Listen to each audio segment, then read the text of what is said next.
Dragonshire. Hello and welcome everybody to the stream.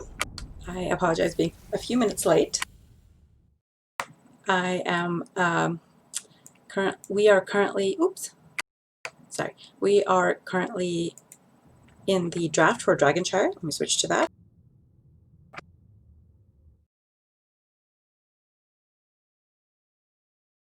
On the left side, we've got Avalanche, and on the right side, we've got Feigned Competence. Avalanche lost the coin flip, so Feigned Competence got to choose whether they want map pick or first pick. They chose map pick, so Avalanche has first pick. First ban here is Anna on Dragonshire.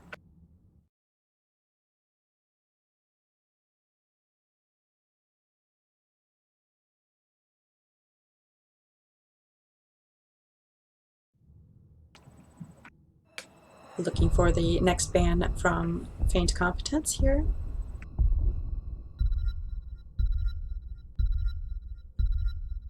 I am we are currently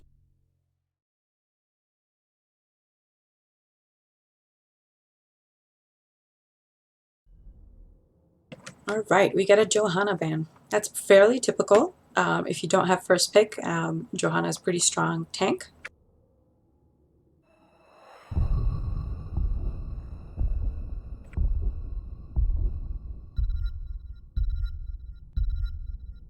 Getting our second ban here, Malthael. I wonder if those are both targeted bans, the Anna Malthael.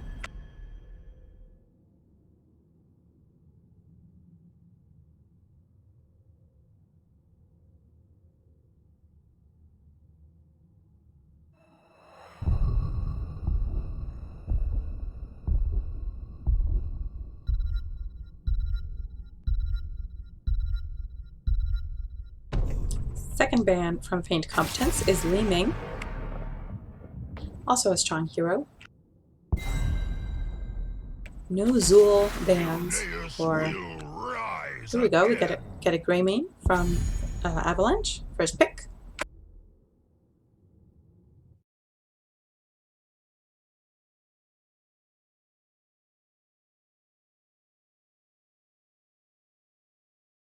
Usually when you see a Greymane first pick, it's like both teams play Greymane and they want to deny it to the other team. At least that's been in my experience. For the alliance above all. On the right side, we've got ETC and Anduin for Feigned Competence. Victory above all. Ooh, we get a Stukov Kel'Thas. I'm looking forward to seeing how well this Kel'Thas does. I play Kel'Thas sometimes, so it'll be nice to learn from some B-West teams.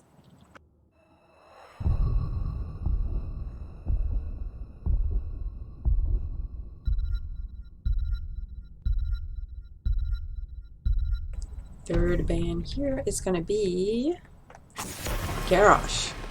That's a good ban. I hate dealing with Garrosh. I mean, come on. He is very annoying.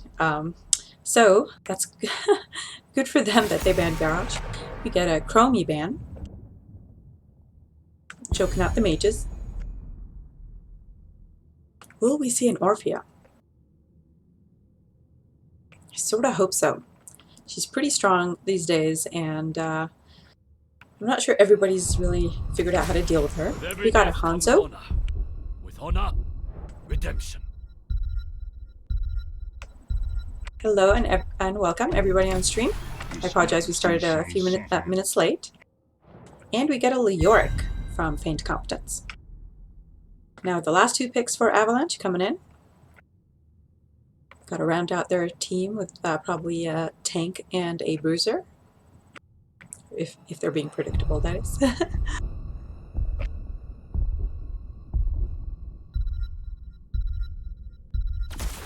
We get a Varian. I wonder if he's the tank or the bruiser. And an Imperius. He's the tank. Alright, that's a pretty strong team. You probably get a taunt Varian with Imperius stuns and the Kel'Thas, what's it called? Gravity Lapse. We've got a lot of stuns in CC right there. Let's see what Feigned Competence goes with.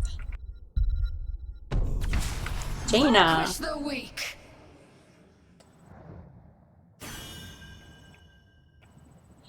Well, this is going to be fun. Fire versus Frost. I play World of Warcraft, so it's fun to see them on opposite sides here. I also play Mage, so so sometimes I play Frost Mage or Fire Mage, depending.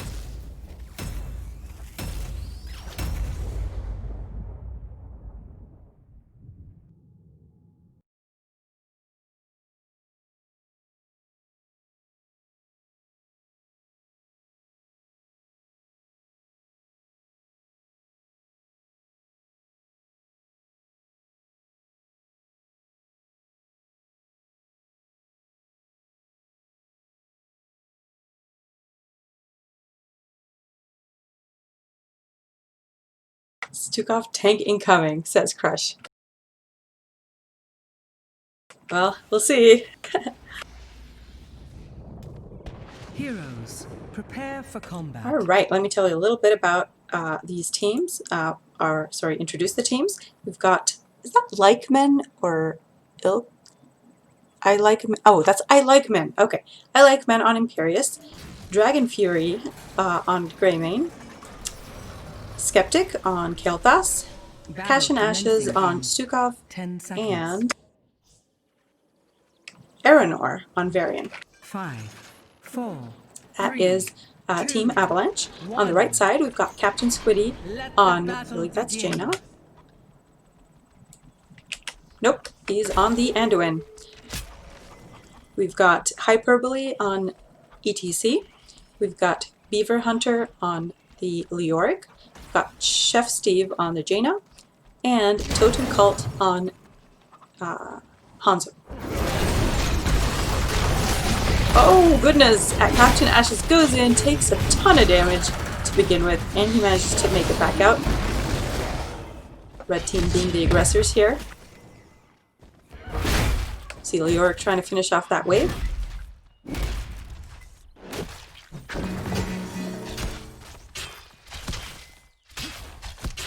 Red team's rotated to the bot lane. Blue team is currently soaking all 3 lanes. It looks like Leoric soaked mid and then headed top. I think he missed a wave there though. You think yourself Red team's to headed back wield to the top, Dragon to mid, Knight's I mean. power? Prove it. Take control of the shrines. Ooh, ETC is looking at invading the blue team's camp, or just... I don't know what he's doing, because this team is still busy. Maybe he's just trying to keep them busy, so they don't cap the camp. But they do. Both teams get their siege camps at a minute 27. Capture the shrines. Pretty fast. Inherit the Dragon Knight's power and lay waste to this forsaken kingdom. We get some engage here on the bottom lane, but it's 3v4, so the blue team does recognize that and backs off. They've got the Greymane Imperius on the Bruiser camp here, whereas the red team has not touched their camp yet. In the meantime, Imperius is losing some soak top, while the red team took this opportunity to take both top and bottom. They've got Greymane defending, though, here in the mid lane. I'm assuming the bottom lane is not going to switch until they've gotten a kill down here. Oh, maybe they are. Blue team's capping this bottom as well as top at the same time. No bomb spreading here. Too far for that.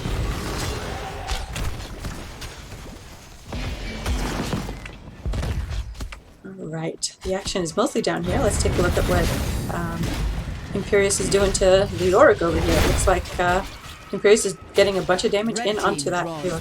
Oh no, I missed that. Oh, Greymane died.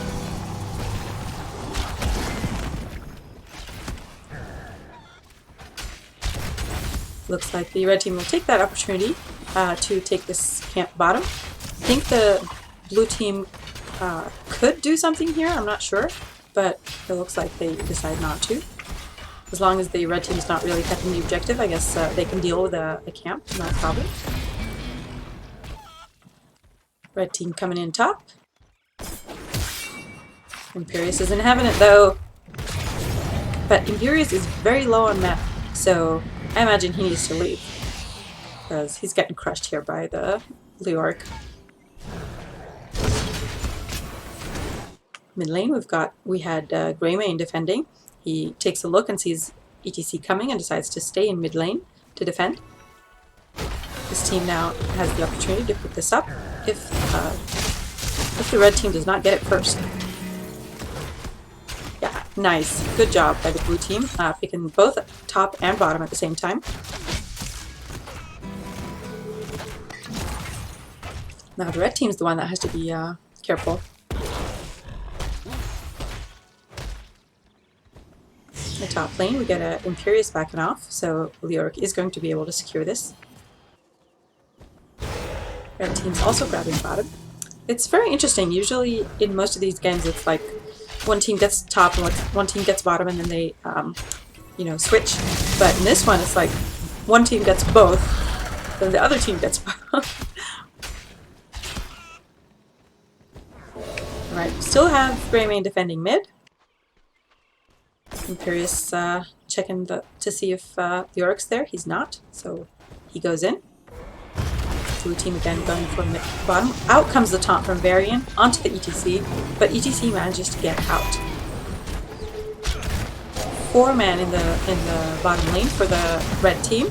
Blue team backs off. That KT is very low on mana, so I guess they're respecting that, but their damage can't do much right now. Red team did manage to cap their siege camp once again, but blue team has not touched theirs. I wonder if the red team will make a play for the blue team's siege camp. See, ETC taking a lot of damage from those towers, but he's doing all right. Top lane, still a skirmish between the Leoric and Imperius. Yep, called it. Now the red team is going for the blue team's siege camp. I don't know that the blue team can do anything right now about it. We're capping bottom. While it looks like, ooh, Imperius is gonna get that Leoric, maybe? Yes! Nice, there he goes. Good kill.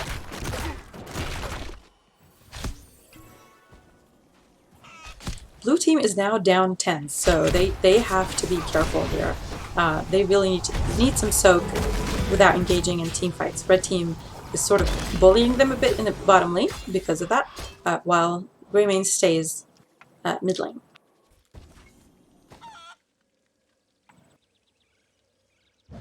Let's take a look at some of the stats.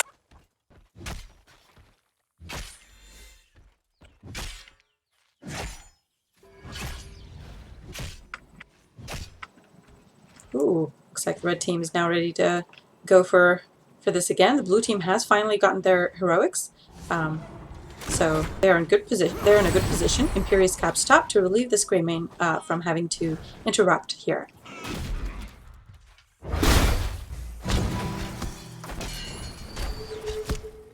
As you can see right now, the hero damage on the blue team is mostly Imperius, as he has been constantly fighting with Leoric in the top lane. Same thing on the other side. Whereas the teams have mostly avoided fighting here. We just got that one kill on the Greymane, and that was it. Now it's a poke game. Looks like Anduin has started this bottom camp here, and Jaina joins him. Meanwhile, blue team's Greymane is picking up this camp. Again, there's... Ooh! Looks like that was an ult from Imperius onto that Leoric. Again, Imperius has no mana here and very little health, so he does have to back off. Red team's pushing pretty hard right now. Varian's not taking it, laying down though. He's pushing as well. Alright, that Jaina ult was a flop. Ooh, look at that! Look at that mosh. And it secures the variant kill for the red team. Now they're probably going to get this fort. Even though their Hanzo has like no health whatsoever. And down goes ETC. They stuck around a little too long.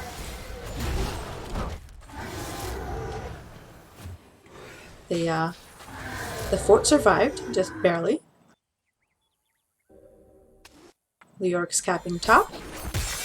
Oh, Imperius did not fully back. He only took 6, so he is still out of mana and needing to leave there.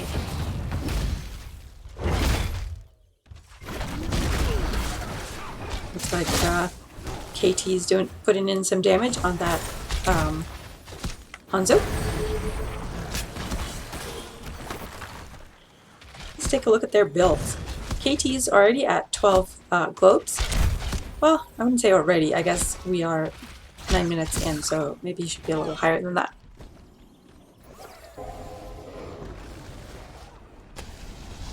But given that the blue team has not been double soaking for the most part, it makes sense.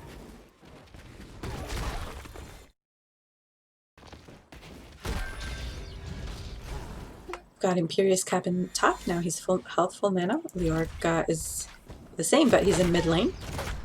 Given some of that, getting some of that double soak. Their team recaps the bottom lane though. And now they're pushing in for that fort again with their minion wave. Jaina gives it a big blizzard. And it is down. That is 5 structures to 6. Red team is rotating. I'm not sure where they're going right now. They're letting the blue team cap bottom. Looks like they are heading top to gank that Imperius. Ooh, I hope his team warned him. Ooh, no. Oh no. That was a mosh. A one-person mosh, but it did secure the kill for the red team, so now they have a slight advantage here. Let's see what they do with it. They are going bot to cap that. Blue team follows. Looks like it's just ETC in the bottom lane right now. But he does have the slide, so he's okay. Blue team manages to hold on to the bottom lane.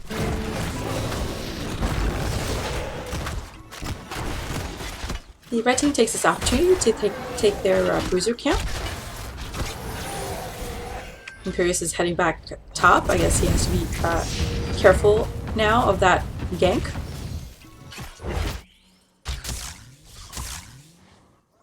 Blue team's varying his position pretty aggressively here. But the red team is not here at all. They rotated the safe way. In the top lane, Leoric is pushing hard with these mercs to force Imperius to have to deal with them, which means Leoric will cap the top one, as well as the red team has already capped the bottom one. Doesn't look like they're going to fight mid for it though. Instead, they're going to grab this camp. That's a lot of camp pressure on the blue team. I mean, Imperius is losing a lot of health up here in the top lane. And Leoric is going for that cap, and I'm not sure anybody will be able to stop him. Oh no, he's not going for that cap. He was just there for the minions.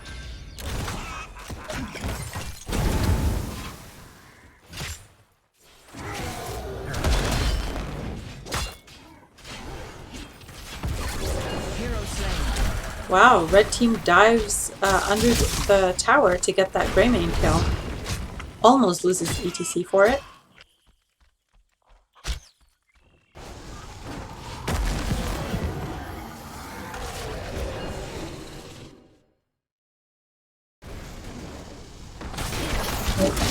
Red team's stealing this siege camp as well. They've got some pretty significant macro pressure here on the blue team. And the blue team has to deal with it. Let's see, they're capping top again. Wonder what Varian's going to do, because if he tries to rotate through there, that is dangerous. And of course, that's the mosh. They were waiting in that bush, and down goes Varian. With that, though, Jaina Was almost dead, but not quite. In the top lane, we've got an Imperius versus a Leoric. In the meantime, the red team is pushing for this keep wall with their siege camp, with that siege camp that they stole. It's pretty impressive. I mean, they are now 2 levels ahead of the blue team. Oh, Greymane goes top to help the Imperius to secure the kill on the Leoric. But I don't know if the cost was worth it. They lost a lot of that keep. In fact, I'm not sure they're going to keep any of the keep. Keeps going down. Alright, they managed to stop the minions killing it. But that has like a sliver of health left. I'm pretty sure that next time the red team goes there, that keep is dead.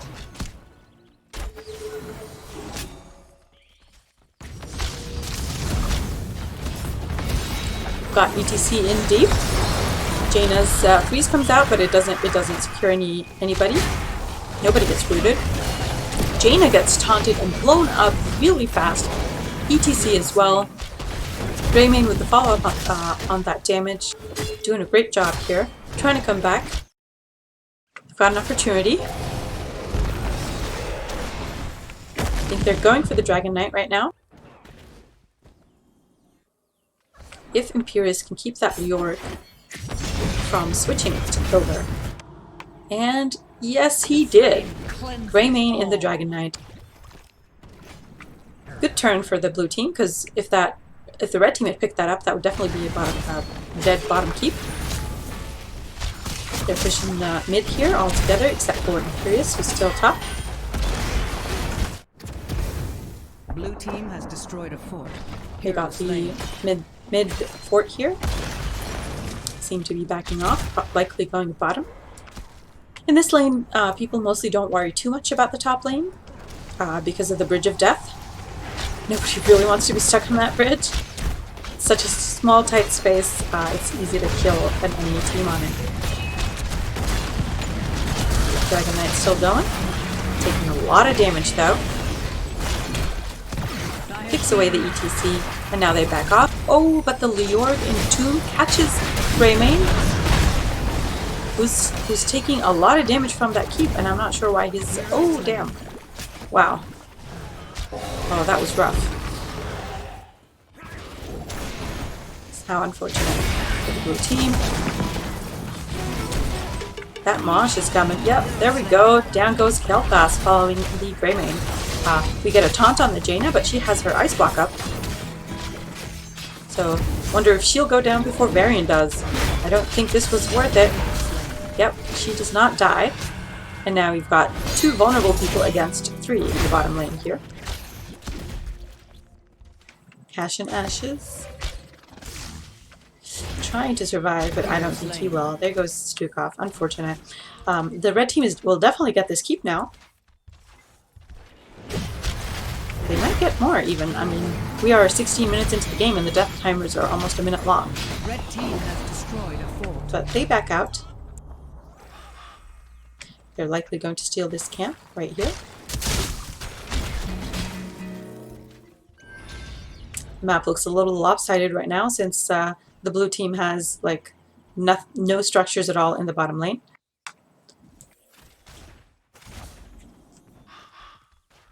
The shrines awaken once more. Alright, we get the next shrine fade. And in the meantime, Leoric and Hanzo have captured this Merc camp, and ETC is capturing this siege camp, while Jaina and Anduin are capturing this bruiser camp. That's going to be 3 camps at 1. That's a lot of pressure on the blue team to defend. Which makes it hard for them to cap or defend the Dragon Knight at the same time. I mean, this bottom lane definitely needs defending, because otherwher it's going to get on the floor and do some permanent damage. Of course, we've got the red team here up top. The Leoric's going to cap bottom. And unless the blue team sends someone to the dragon right now, they're going to lose it. And I think that will be game. Imperius goes in, but unfortunately for him, everybody's there. Imperius needs to run faster. Nope. Oh, wow.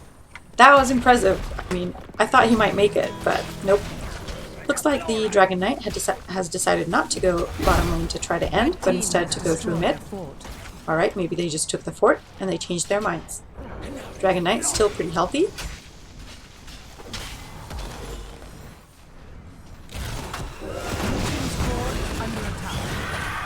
I mean, I will be very impressed if the blue team manages to defend this somehow. But that Dragon Knight goes straight for the core,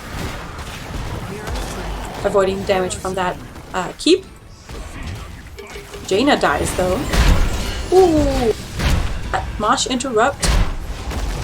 But it will not save. Does it save Varian? Wow, it does. I am very surprised that Varian made it out alive.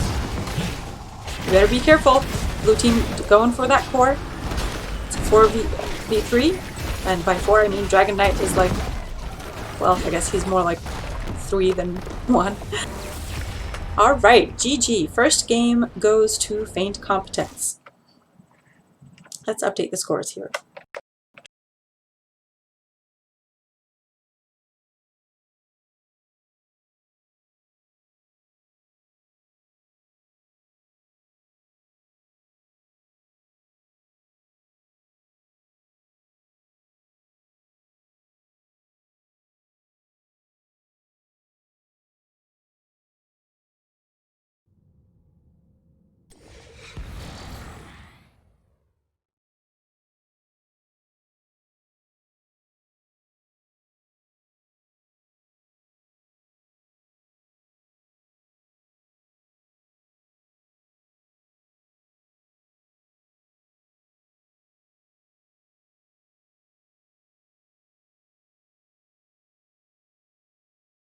Let me play a little music to entertain you guys in the meantime. I know it's weird music, it's game music.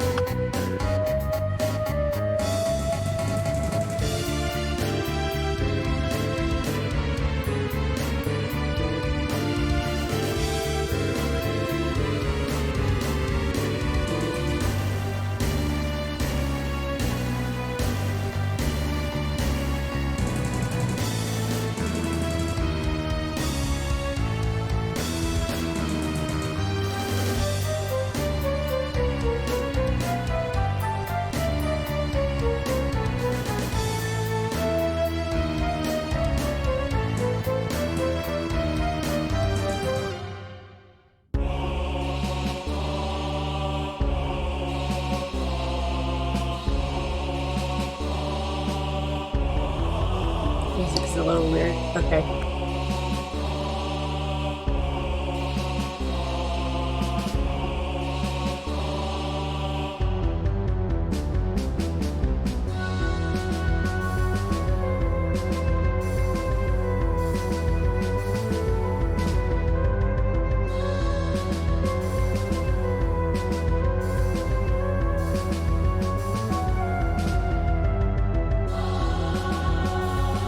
The losing team, Avalanche, chose first pick, so Feigned Competence got to pick Tomb of the Spider Queen.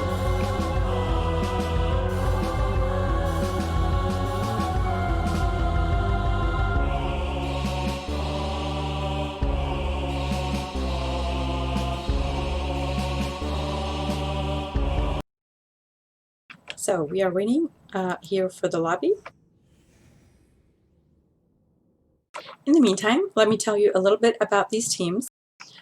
So for Feigned Competence, in terms of results so they've had so far, they lost in a domination to Arrogant Nephilim. They lost in a domination to Nanoed Abba. All right.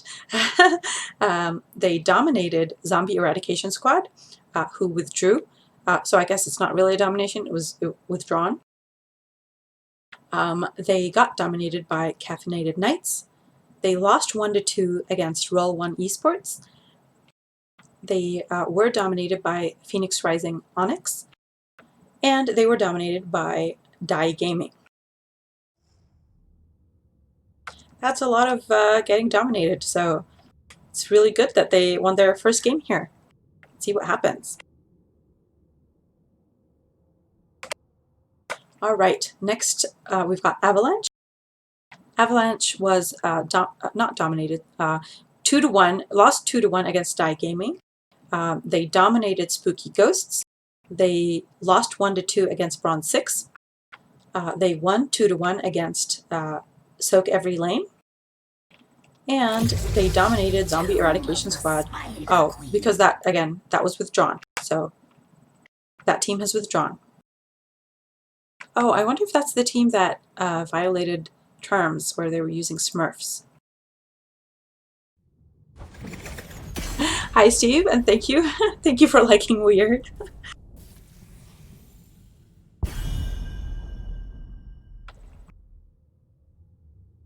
Here we go into draft. We get the Ana ban again from the side of Avalanche. We get a Johanna response ban again from Feigned Competence.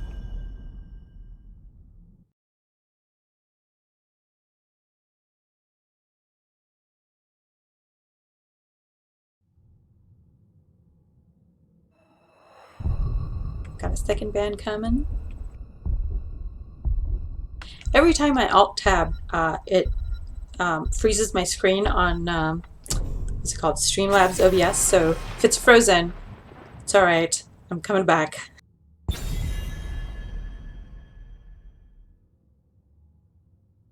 Oh, we get a Melganis ban. That's new. Let's see if Feigned Competence will stick to their previous ban.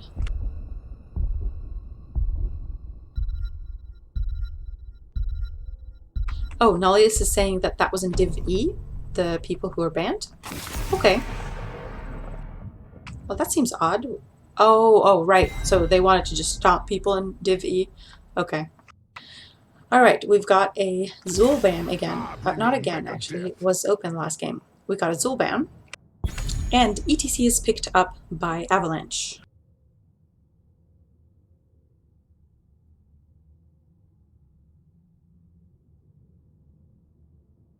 This is Tomb of the Spider Queen.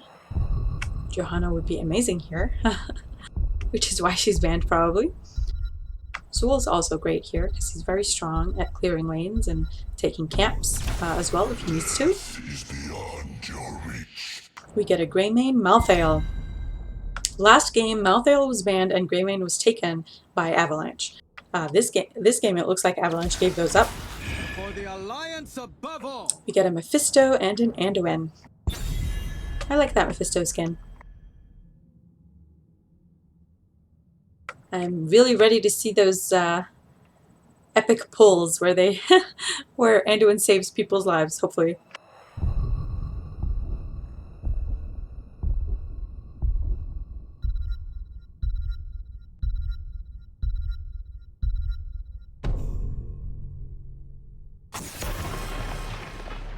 Get a Sonya ban. Sonya is one of those characters that I find very scary to play against, but I love playing her. Like, you can, once you get strong enough, you can almost literally take on 4 people at once. It depends on, of course, what the enemy team is playing, but if they have a lot of squishies, that Sonya gets a lot of value, especially if they clump up for her. But I hate playing a Sonya into a Lunara, so neither team seems to be going that way. Alright, we get another Garrosh ban from Avalanche.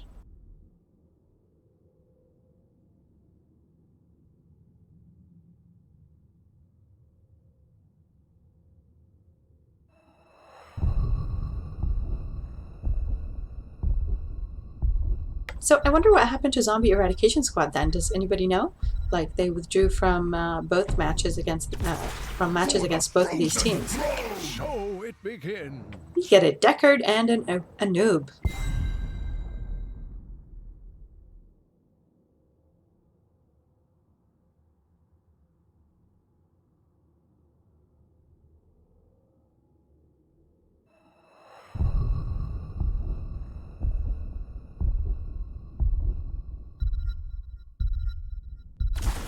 Glory to the Thrall and Raynor on the side of Avalanche.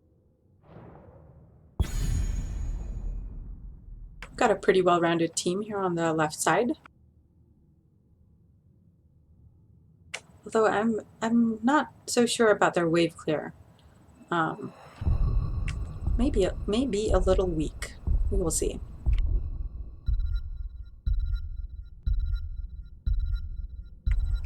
I wonder if we get another Jaina. No, we get a Chromie. I am really excited to see this because I love Chromie, and it's just it's fun to watch her being played. I hope it's a good Chromie. All right, so if Avalanche wins this game, that means we will be going to a game 3, which will be fun. Of course, I always love a game 3. So we'll see how that goes. What team are you here rooting for? Just let me know in the chat.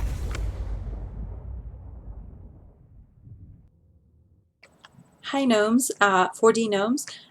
This is an NGS match, so this is an official tournament match. The rules are available on nexusgamingseries.org if you're interested in learning more about NGS. We are currently mid-season, I suppose. I think it's week 5 right now.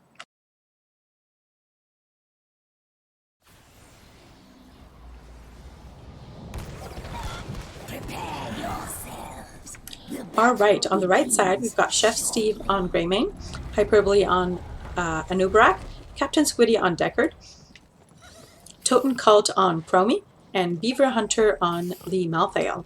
This is Team Feigned Competence. On the left side, we've got Cash and Ashes on ETC. We've got I Like Men on Thrall. We've got Dragon Fury on Mephisto. We've got Skeptic on Raynor. And we've got Aranor on the Anduin. This is Team Avalanche. Let's take a look-see whether they're going to fight here in mid. Looks like Thrall went top. Staying safe. Maybe he's changing his mind. I mean, the solo lane here is bottom lane. Because it is fairly dangerous to do the rotation bottom mid. Alright, looks like the blue team got engaged on. So Thrall comes back to help them out. Red team withdraws. No harm done. The 4-man rotation is usually mid to top lane, since this is a much safer rotation.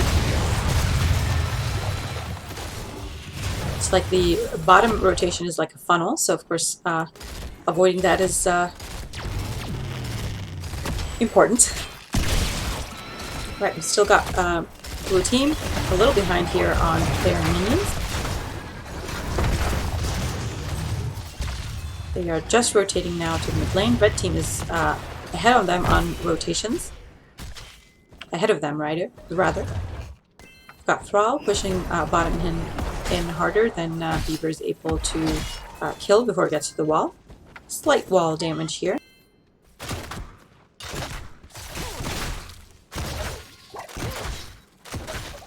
Nubarak is positioned pretty aggressively here, and Chromie is still dealing with these tiny little minions. Those minions, though, did get a lot of damage on this gate right here. It's pretty low health.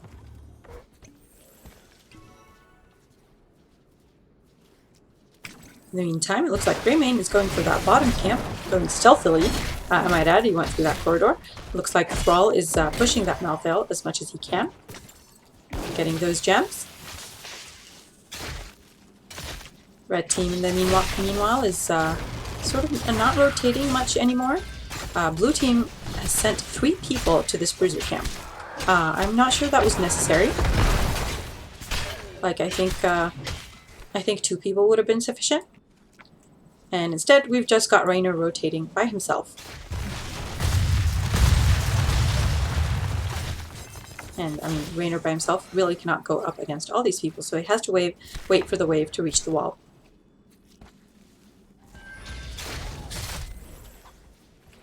Thrall in the bottom lane now needs to deal with this camp. I'm surprised Greymane didn't help Malthael just kill Thrall. But Malthael is pretty low on health, so it looks like Thrall's work has been going well here. Ooh, that slide on the Anubarak. Can he get out of this? Oh goodness. In comes the Greymane to scare away the blue team. But it's only 2 of them. Red team is back together again. All 5 are currently mid, pushing with their camp.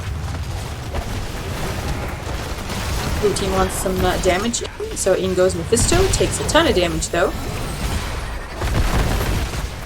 And red team seems to change their mind about pushing with that camp. Oh no! Malthael has disconnected. Oh, he's back. Well, they didn't pause the game for it. That's pretty interesting. Alright, got Malthael still avoiding damage from Thrall if he can, but he still takes a lot of damage from that Thrall. Both teams now have enough for turn-in, so there's a fight here over the top turn-in. Whereas I imagine... oh! Malthael already got his gems in, but he will be stopping that Thrall from turning in. And without a Thrall turn-in, the blue team cannot get the spiders.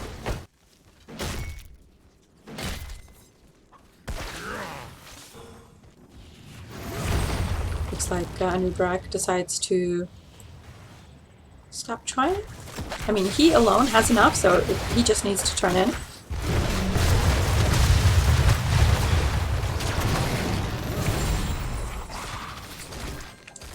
A lot of gems on Anubrak and that Thrall. What I'm finding really strange is that Thrall is basically full health, full mana the entire time. So I don't know if like Thrall is a particularly good counter to Malthael. I didn't know or think that he was. Alright, red team is ready to push with their spiders. Foamy taking a lot of damage, so she went back for one of those Deckard Yum potions. Descend, my daughters. Descend and destroy the blue team. Red team is heading towards the top lane. This is the boss lane, so a lot of teams will go for that lane first for structure damage. We do have to be careful, because those towers hurt a lot, especially in the early game. Like later in the game, sometimes you can just tank those towers while you kill something because you have enough damage to kill it, but in the early game, that is much harder. Looks like the red team notices that most of the blue team went top, so instead they go to the mid fort, and they manage to secure the kill on that Mephisto. I think they will also likely get a lot of damage on this fort, though I'm not sure they will finish it. As they seem to be withdrawing here. Yeah. Thrall has 29 gems. The red team really need to kill him if they want the blue team to waste those. But it needs to be a pick far away from his team. Gather their gems. Looks like the blue team is hoping for a turn in right here. And I'm not sure the red team can do much to stop it. It's 2v4. But Deckard sure is trying.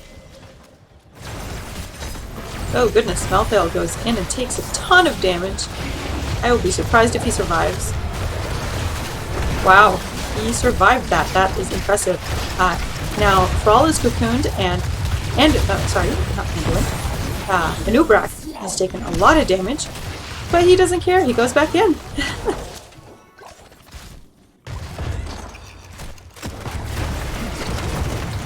In the bottom lane, the red team has some mercs pushing.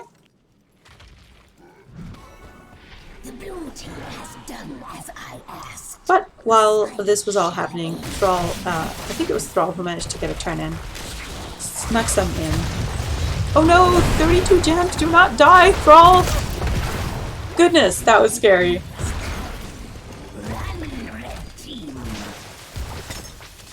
Alright, we've got some blue web weavers coming. Red team's a little scattered over here. Uh-oh. Looks like they're rotating on the blue team here, and if they're not careful, they'll be ganked. But looks like the blue team knows better.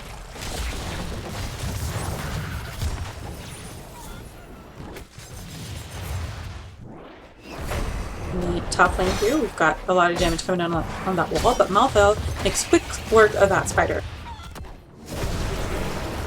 The spider is dead already. And in the bottom lane, it's taking a little longer.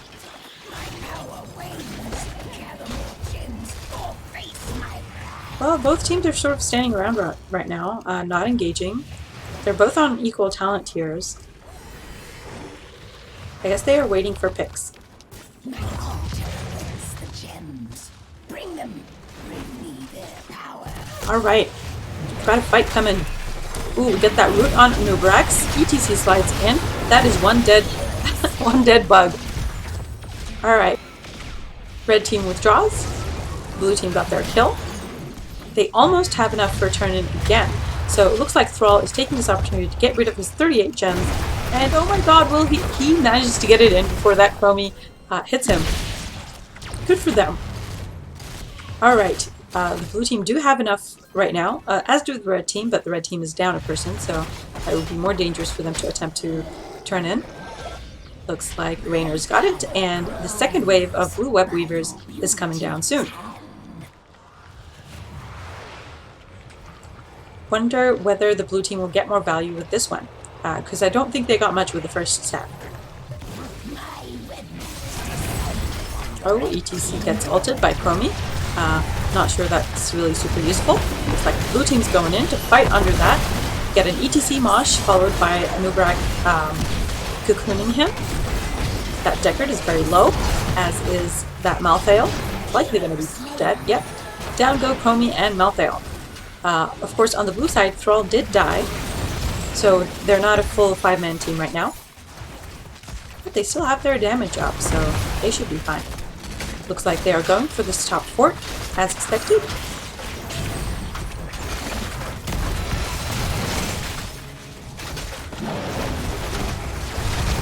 Blue team sliding out, letting the spiders take the rest of that fort.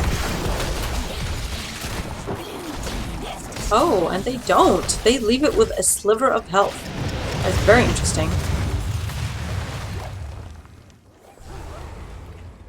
In the bottom lane, however, the blue team's web weavers have pushed pretty far as the red team was focused on defending top. Now the blue team is looking into the middle fort. All the web weavers are dead. But this time they got a lot more value with those web weavers. Like that's an impressive amount of value actually. So that's good. Good for them. Red team has enough for turn in, more than enough for turn in. Oh no, and Ubrak is taking so much damage. Wow. In the meantime, the red team did turn in while distracting the blue team top. Unfortunately, they did lose Malthael for it, and I'm not sure that was worth it. Red team is all pretty low. Greymane came in a little late. Probably should not have jumped into that fight. Alright, but now the red team's lanes are pushed pretty far in as the blue team just pushed with their spiders. So those spiders have a long way to go before they do any damage. So I think this this turn in for the red team is not going to be very useful. Like they're not going to get any value out of it. Blue team will be able to clear this before it gets to the forts.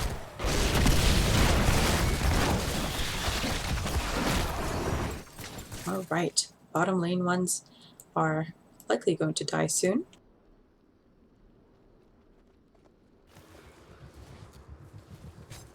Blue team considering rotating the dangerous way, but they decide not to. A lot of ooh, that Chromie got rooted. She uses her stasis to get out of that. At least I assume that's her stasis. Oh goodness, that's a lot of damage. Down goes Malthael from the red team. Chromie will be following him shortly, I think. Nope. That was Mephisto's shade, and he's having trouble keeping up right now, especially with the Deckard roots and the slows.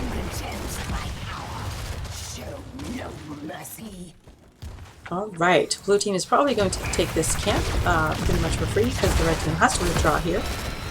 It's going well for the blue team. They are a little closer to 16 than the red team is.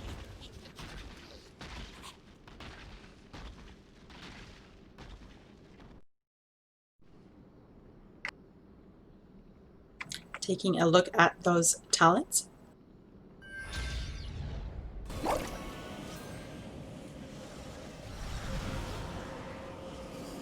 Looks like the blue team has a couple of ults still down, whereas the red team has pretty much all their ults up in a couple seconds.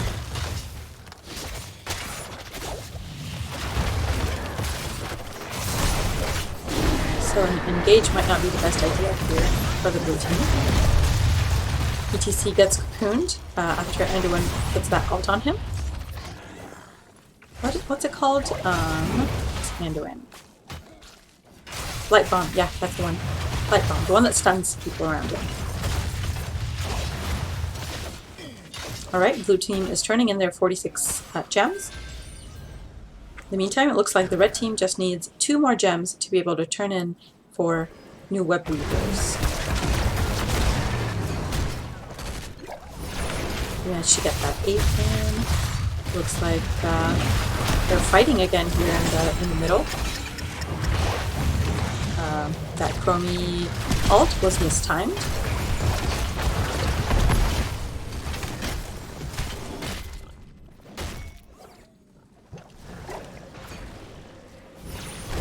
The Nubarak with exactly enough gems is trying to turn in, but of course the blue team now know that that the red team is turning in. They managed to get it in though.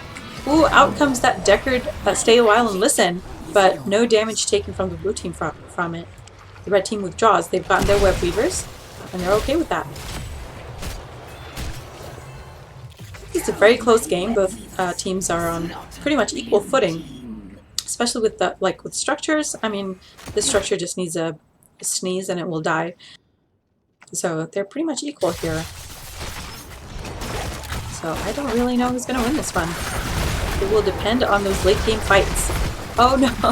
Mephisto gets cocooned in the middle of the red team. This is not good for him. Oh no! Ooh! That was a dead ETC, a dead Greymane, and almost dead Malthael. Goodness, it is difficult to kill Malthael. Ooh, that was a good route by Mephisto's ult. And the blue team does manage to secure 2 kills to their 1 lost tank. Will they be able to defend bottom before it takes significant damage though? Top fort is, you know, at this point forts are not super significant. The enemy team could just dive them and kill them. So it looks like Raynor is going to get killed here. Unfortunately, this time Chromie lands her ult spectacularly and he dies.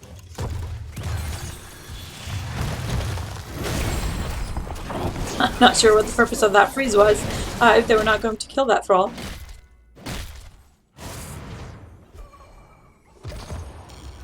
Okay, blue team has managed to get rid of all the red team's web weavers, but they did lose a fort for it, and this keeps front wall. Half of this keeps front wall, and this one's still intact. Blue team now has enough, and is trying to turn in. Chromie's got the poke though.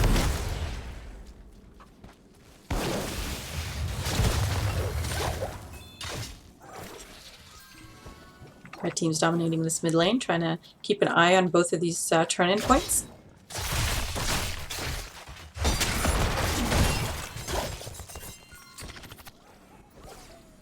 Looks like the blue team may be able to get to 20 before the red team does, and if that is the case, that will be a very interesting fight. But it looks like they're going into that fight with pre-20s. Thrall takes a lot of damage and is about to die. Down he goes. We get that ETC mosh, interrupted by stay a while and listen. Red team withdraws. Both teams lost 1 person, but the blue team has 20s, so it makes sense for the red team to withdraw here because that was not a no win for them.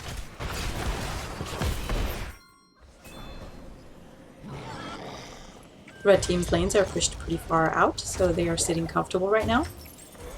They don't have enough gems for turn-in, but they're just trying to get rid of as many of them as they can. Looks like Raynor is here to interrupt. But he takes a lot of damage, and I'm not sure they're going to be able to stop that in Mephisto.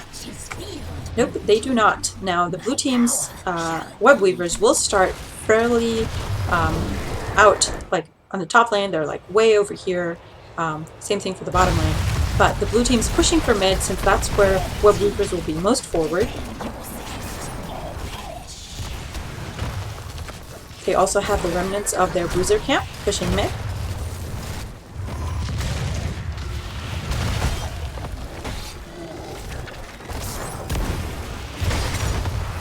Ooh, that spider takes so much damage very quickly. Oh my goodness. I'm not sure that spider will do anything. So ETC slides in, manages to kill that Greymane.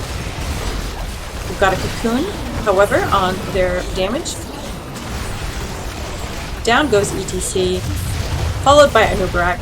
Blue team is still stronger here with a 4v3, and their web weaver's pushing, but that middle web weaver is dead. So there's not much hope of more damage here. This is a little risky for them to be in the top lane, especially Raynor being so far forward.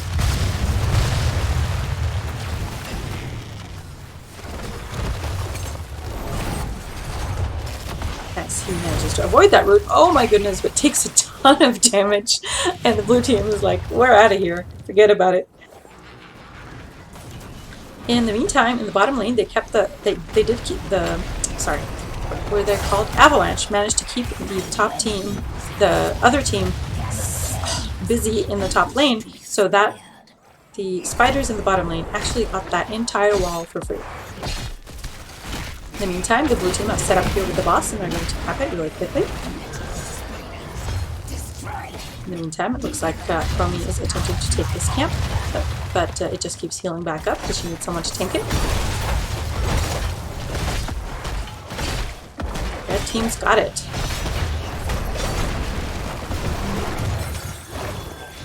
There's a good freeze. Dragon Fury is taking a lot of damage, needs to back out. And we've got the boss in the top lane. He's doing quite a bit of damage. This is a good opportunity for the red team to get some damage into that bottom fort, bottom keep rather, if they were to come over here, while the red team is defending. But it does not look like that's what the blue team is going for. Instead, they're just clearing that lane and taking this bottom merc camp.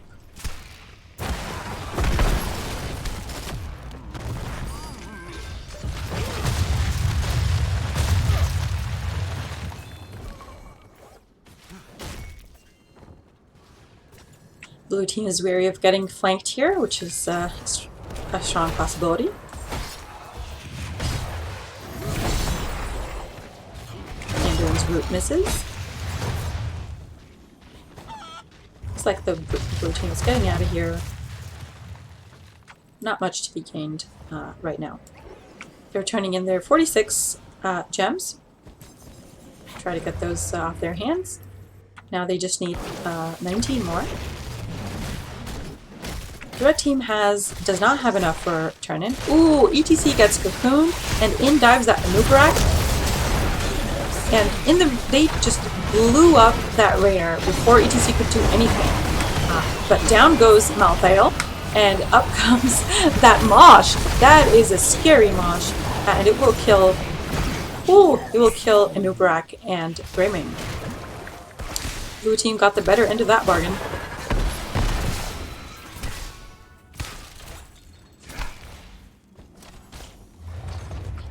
Malthael has returned.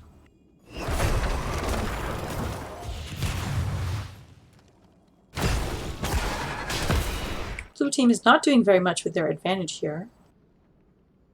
I was hoping they would, but it looks like they're just going to turn in and get their next web weavers and hopefully push to the core with that. We are 22 minutes into this game, so one team wipe is the end of the game. The blue team has done as I asked. The spiders shall aid them.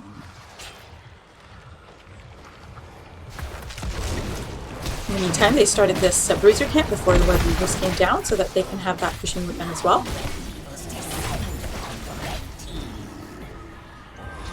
There we go.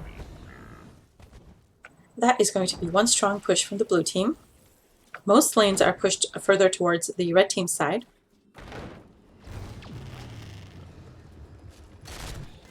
Looks like the blue team is heading top.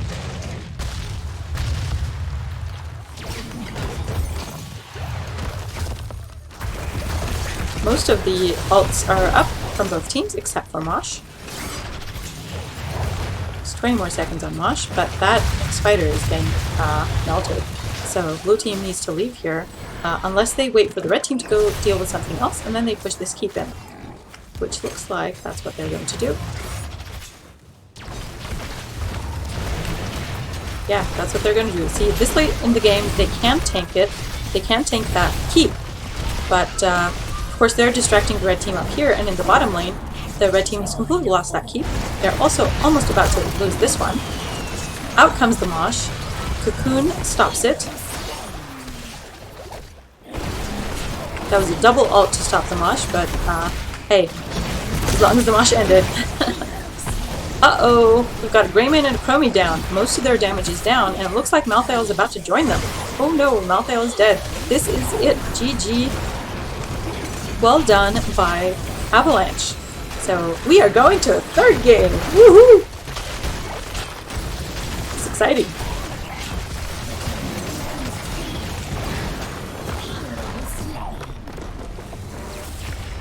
That was a well-fought game. It was very even, and both teams played really hard. But Avalanche won that one, which means we're going to go to the tiebreaker game.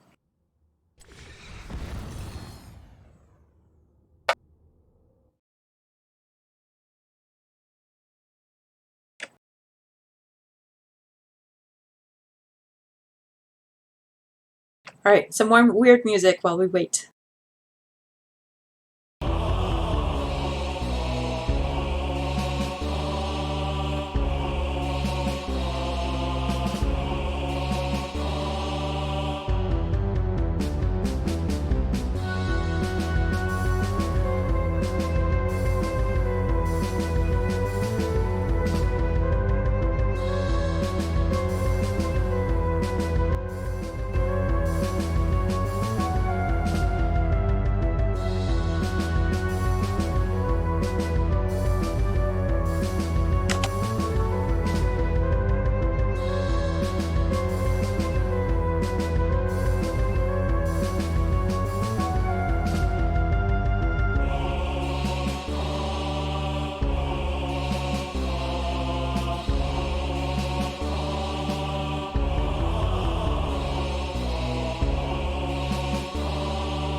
Looks like we are going to Battlefield of Eternity for our last game.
music may be irking me a little bit.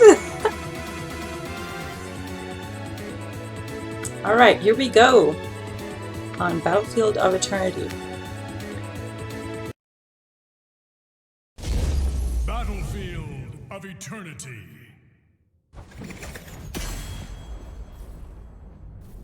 Looks like the red team opted for map pick again, which means Avalanche gets first pick, their third first pick of the game. Again, they go with the Ana ban. There must be an Ana player on the red team. I mean, must be a really strong Ana player.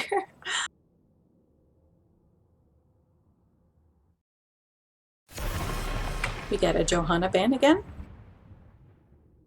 Will we see a Mal'Ganis ban here?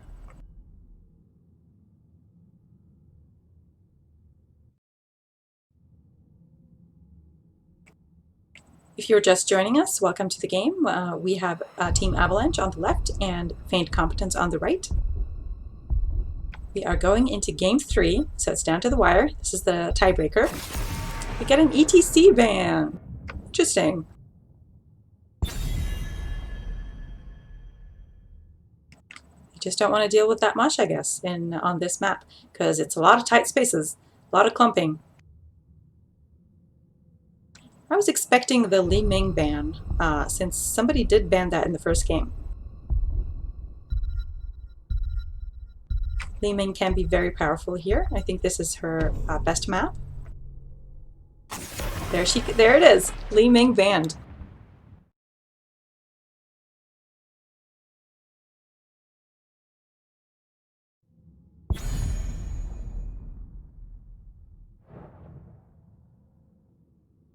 We get an Artanis pick by the blue team. Avalanche is going with that Artanis race, presumably, if he picks up amateur opponent, I think.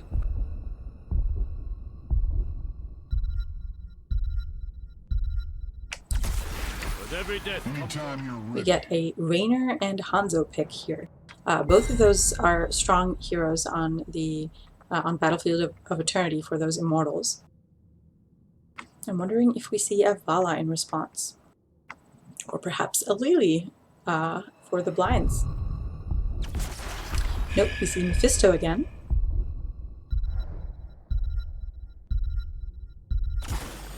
And another Anduin from the blue team.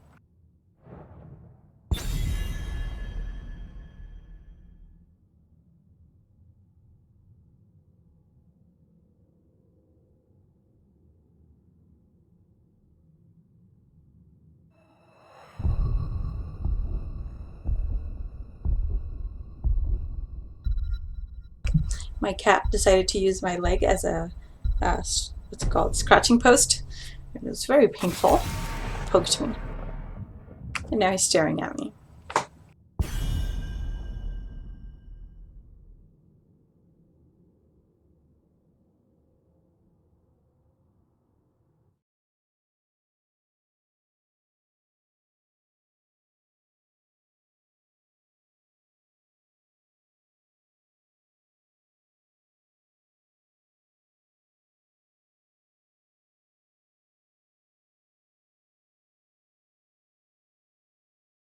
Baby boy just wants some cuddles. Alright, we've got more bands coming out here. We got the Vala band and a Malthael band again. Now it's time for the red team to pick. Ooh, Mal'Ganis, there we go. He did not get banned this time. And a Stukov. Oh, my cat's being extra cute right now. Alright, there he goes.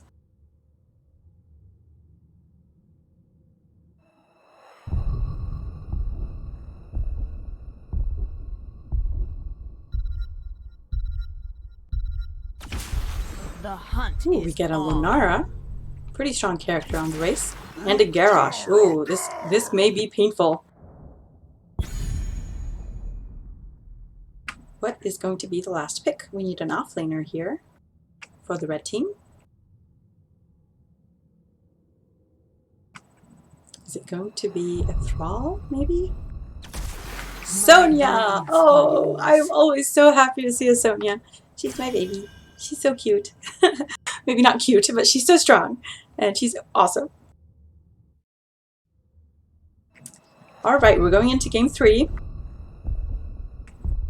Who are you hoping will win this? Are there any fans of either teams here? And whose draft do you like more?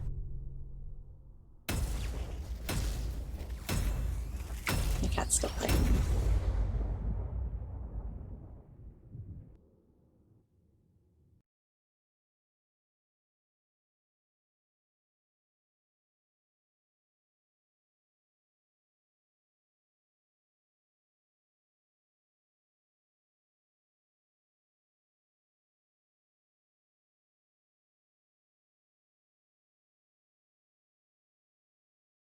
My cat is really going nuts right now.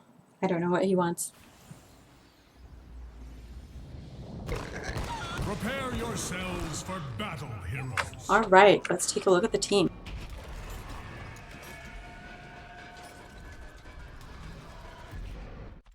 On the right side for Feigned Competence, we've got Hyperbole on the Mal'Ganis, Chef Steve on the Raynor, Captain Squiddy on the Stukov, Totem Cult on the Hanzo, and Beaver Hunter on the Sonya. On the left side for Team Avalanche, we've got Dragon Fury on the Mephisto, Cash and Ashes on the Garrosh, Skeptic on Lunara, Aranor on the Anduin, and I Like Men on the Artanis. Looks like the teams are having some fun in chat. Let's take a look at their talents. Of course, Artanis did go for amateur opponent, pretty predictable there.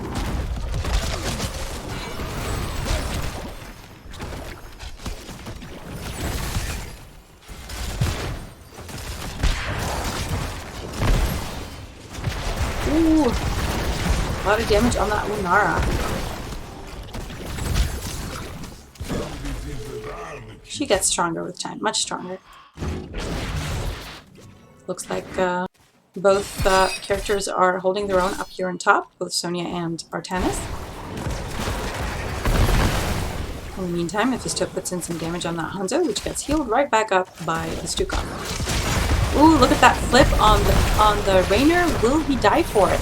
Unfortunately, Mal'Ganis saves his life by sleeping that Mephisto.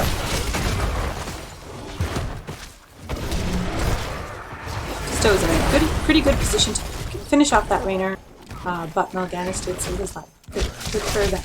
Good job by the red team. Looks like there's going to be a fight here over this camp.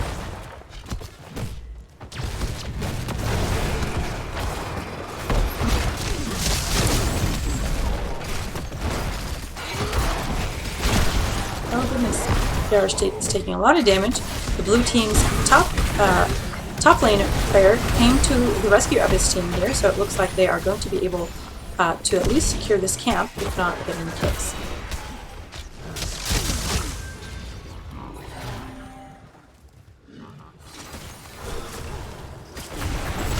In the top lane, Sonya is going for that camp, given that Artanis is not there to contest it. So they really just traded camps here.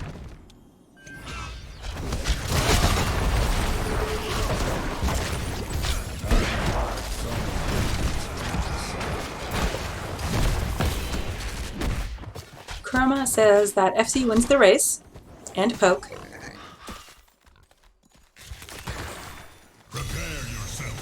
I will reach your position. Lunara and Garrosh are two really good picks into Mal'Ganis.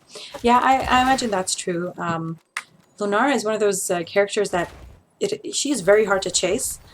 So if you're trying to chase her with that sleep, she moves faster than you most of the time. Alright, we've got Sonya picking her talents here. Shot of Fury. I do not often see this talent picked. I shall purge your evil from this land. The team's going straight for that immortal race. Blue team hasn't even had a chance to go to their immortal. Oh, they're taking a lot of damage here from the red team. Looks like Stukov's almost dead though. They managed to secure that kill. Lunara goes down as well for the blue team. Looks like Artanis is about to die. Oh goodness, Artanis is dead, but in return, will Sonya die as well? Oh goodness, no she won't. Oh, looks like Mephisto might be the one to die here. Very close. Of course, the blue team does manage to get this half of the race. Or, sorry, the red team manages to get this half of the race, killing the blue team's immortal all the way to 50%. Now the red team's going to, now the blue team's going to try to race, and the red team is coming back in. Will they be fast enough? I mean, the blue team had to deal with a full health immortal, but they seem to be still pretty close. But I think the red team's gonna win out here. Yep, they do. Let's take a look at these. I think that the immortal will... Oh, no, maybe it doesn't. Immortal is going bottom. Sonia's heading back to the top lane to continue soaking for her team. The demon approaches the gates of heaven. There we go. Demon does a lot of damage.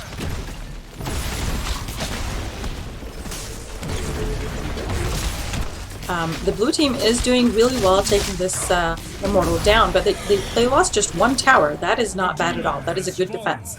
But he will rise again in time.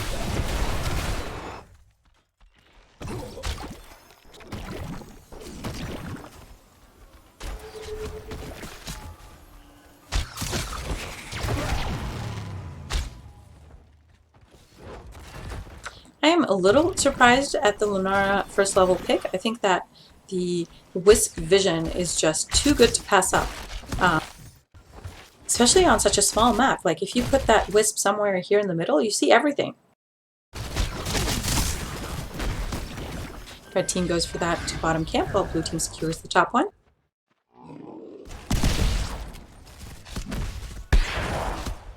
Looks like teams are happy to trade at this point.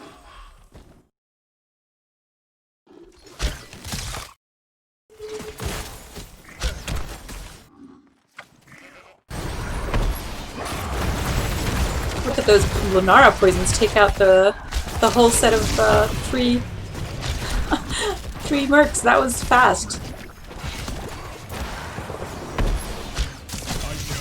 In the meantime, Sonia is still battling this Artanis. In my experience, Sonia wins that battle, so it looks like Artanis recognizes that and backs off. Ooh, careful, Lunara.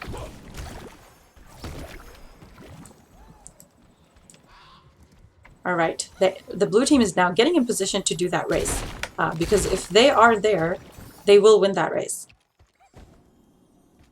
There is no escaping my... Or at least they are likely to. Looks like both teams are going for that race, and wow, blue team does not win that race. Interesting.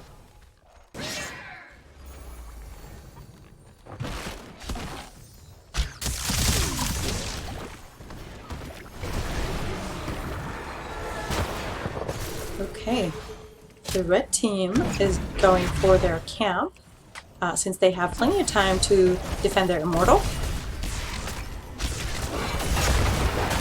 After this camp, Stukov gets flipped in and killed instantly. While Ganis, I'm expecting a sleep here to secure that kill, but no, it does not happen. Sonia is still chasing. I mean, she is likely to kill Dragon Fury if she catches him. Oh, but unfortunately she gets caught in the stun and dies instead. The Hanzo's pretty low as well. Good kill by the blue team. Or it might have been more of a misstep by the red team rather than a good kill by the blue team, because, yeah, Sonia was pretty deep in there. However, the red team is coming back from this. They managed to kill that Mephisto. They do lose the immortal though. Are they going to be also able to kill Lunara? Yes, they are. And I think that Anduin is dead as well. There he goes. Well, the blue team has gone mostly down, which means the red team can kill this immortal, hopefully before it does too much damage to their front wall here. Red team is soaking the opposite lane on the Sonia. Red team is a full level ahead at this point. So I'm looking forward to see if they will be able to Thus ends my get assault on hell. an advantage like level 13 or level 16 before the blue team, and use that to get a team wipe.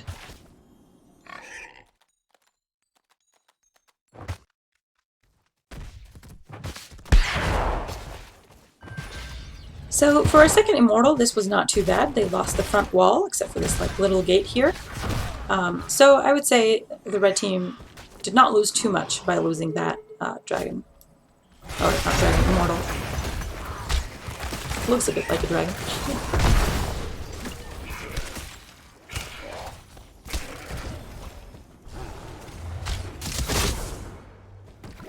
Looks like Mal'Ganis is looking for a gank here on rotation.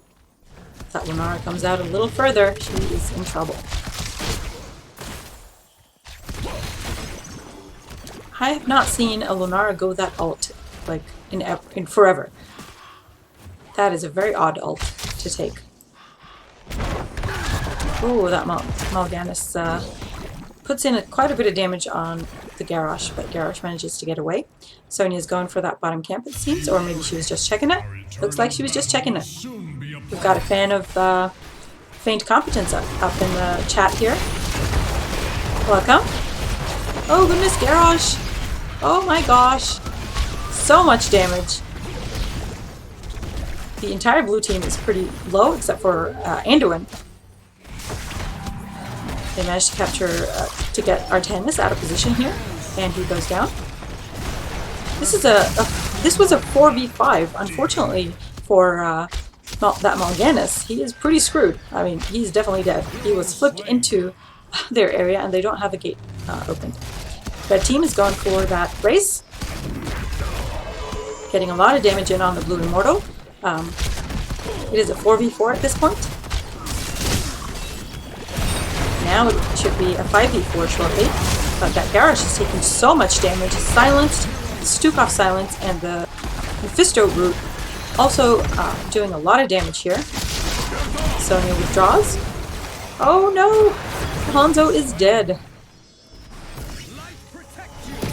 Stukov is likely dead as well here. I can't imagine how he would be saved. Perhaps asleep. Oh no! Why would you do that, Why would you do that? I thought Mal'Ganis would get the sleep off, but nope. That is unfortunate. Red team is all pretty much dead. There goes Raynor. At the cost of Artanis, that is not too bad. Blue team is trying to catch up here. They catch up pretty fast. The threat of Mal'Ganis coming in. Hanzo putting in some damage into that Lunara. Ooh, good root by that Mephisto. He walks right into death. I'm not sure why you would teleport on top of the root. You want to use the edge of your... is it a W or the circle? That big circle that does a ton of damage. You want to use the edge of that to kill people, not stand on them. Looks like red team is catching up. And they are going to win this Immortal as well. The blue team did ignore some camps bottom and lost most of that fort. I imagine the Immortal's going top.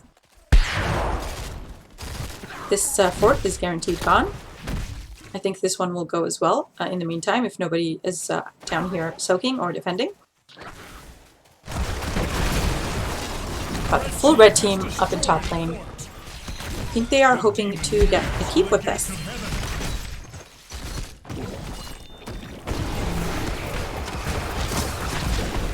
Taking way too much damage there on Mephisto.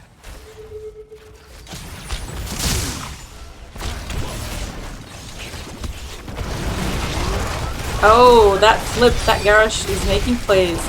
This team needs to kill this wall for him so he can escape, but they don't do it fast enough. He is dead. Followed by the Hanzo and the Sonya. Now the Raynor. All of those flips, wow. I mean, this Immortal may still get this keep, but the red team is almost all dead for it. Will it get the keep? No, just the keep barely survives. Stukov is the only survivor from the red team. not seen the end of him. You better be careful. They're probably going for this camp right here. Or for a structure.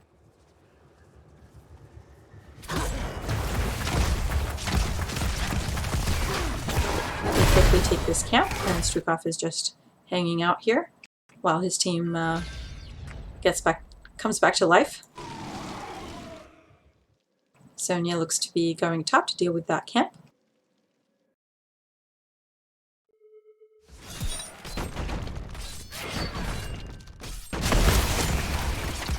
Garrosh gets found. The blue team does secure the bottom mercs as well.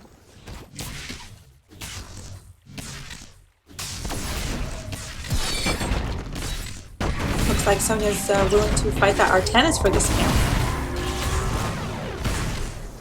But with the Artanis ult used on her, she does have to run away because it will chunk her health really quickly. There's nothing to do but run away from that ult. Artanis is walking right into this trap. Slept, stunned, and dead. Oh goodness, the counter engage. That Hanzo is so close to death. He manages to survive somehow by some miracle. He walks into the Hyperion to avoid taking more damage, and somehow they kill the Mephisto. And Hanzo survives! Like, that was amazing. That was some really good healing by Stukov there. Red team's going for that race. The blue team's trying to get as much damage in, presumably until halftime. It is time for change. Well, there's not much the blue team can do here. I think this one will be game. I mean, they can't really defend. I mean, they're down 2 people. I mean, Artanis is rejoining them soon, but all they can do is poke. And it's done. This will be an Immortal with almost a full shield here. Likely going bottom lane. There we go. Red team can push with this and likely take this keep, if not core. Do you guys think this is the end?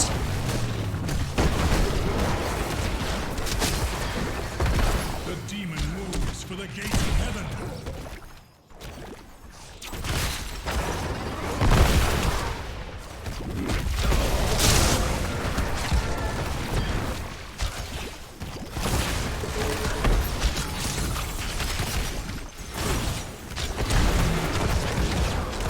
Red team's not being very aggressive here. They're taking some poke damage instead. Looks like a good route on the Mal'Ganis. Ooh, a taunt on 2 people. But Mal'Ganis uses his ult and re-engages. That Stukov mass heal is really important. It saved the red team's lives here. Oh goodness, but Sonya does go down, as does the Mephisto. This Immortal will definitely get the keep, but looks like it is not the end of the game. Red team withdraws. They have to. I mean, they have like no health. But in the meantime, the Mercs did kill this top keep as well. So right now we've got 0 structures here on the left team, except for the core. And on the red team side, we've got all the structures still up. So this is going to be an uphill battle for the blue team.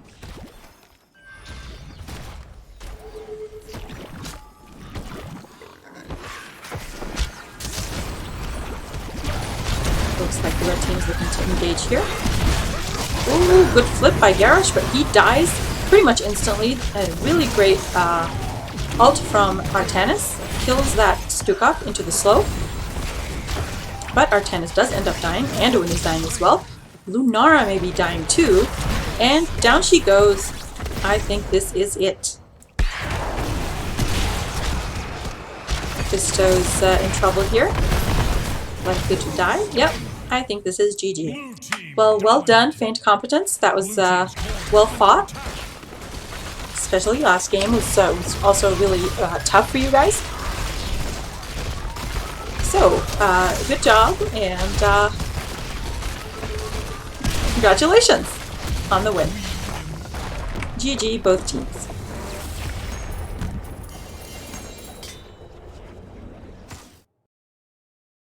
All right, and with that, I am likely going to end this. I will ask them if they do want to do an interview. Need to find who it was on this team.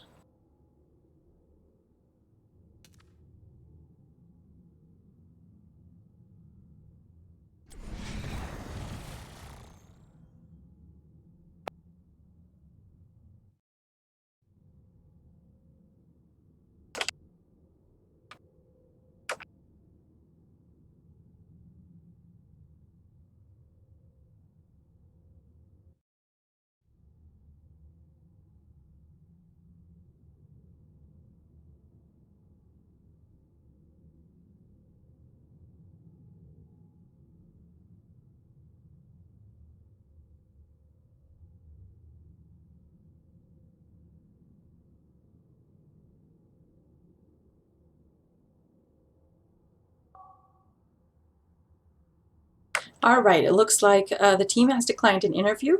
It is pretty late and they have work tomorrow. So, well, with that, thank you so much for watching, and I will see you guys in my next cast, which I believe is it tomorrow? I think it's tomorrow. Let's check. Oh no, I don't have a cast tomorrow. Boo. Sunday then. I will see you on Sunday. Bye.